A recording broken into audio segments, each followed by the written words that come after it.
Catch and release fishing. Not all fish survive when they're caught and released. For anglers choosing to catch and release, the following methods for tackle, landing, handling, and quick release are recommended. Proper catch and release methods can result in a very high survival rate. Use artificial lures or flies. The type of tackle used is perhaps the most important factor affecting whether a fish will survive being caught and released. No bait, just lures.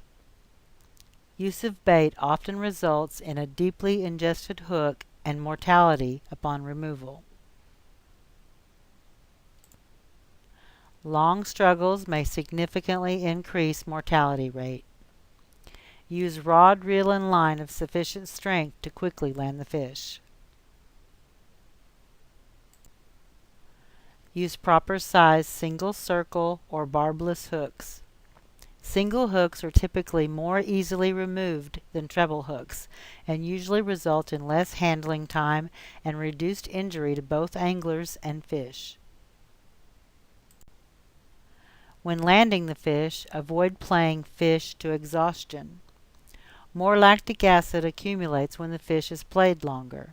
Lactic acid buildup in muscle tissues will reduce fish survival. Use a landing net. This reduces handling time, avoids injury potential, and reduces stress to the fish. Landing nets with small, soft, or knotless mesh are best. Avoid injury. Keep your fish in deep water until it is netted or released. Fish landed in shallow water can injure themselves by thrashing around. This causes loss of mucus or skin damage, which can affect survival. Avoid removal from water. Removing fish from the water can result in suffocation and/or internal injury depending on fish size, removal duration, and handling technique. Use wet hands or angler gloves. Avoid allowing a fish to thrash around on shore or in the boat. Hold fish securely with wet hands or use wet angler gloves. Use wet hands or angler gloves. Wet hands or gloves will help reduce loss of a fish's protective mucus. Mucus helps the fish fight fungal growth and other skin diseases. Keep fish properly supported. Avoid removing large fish from the support of the surrounding water any more than necessary. When lifting, cradle the fish gently with one hand under the belly and the other hand near its tail. Avoid squeezing. Squeezing can easily cause damage to internal organs and muscle tissue. This can best be avoided by not removing the fish from the net until you are ready to let it go. Avoid touching the gills.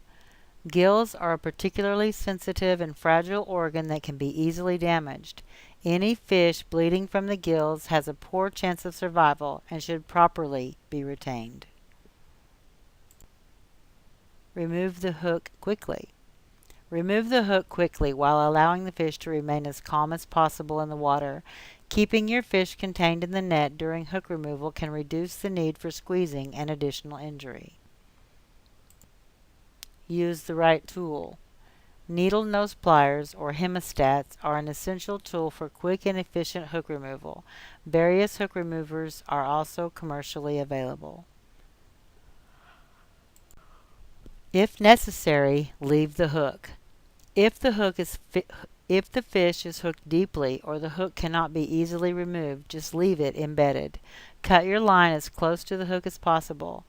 Forged steel hooks can deteriorate within months and often will not interfere with feeding.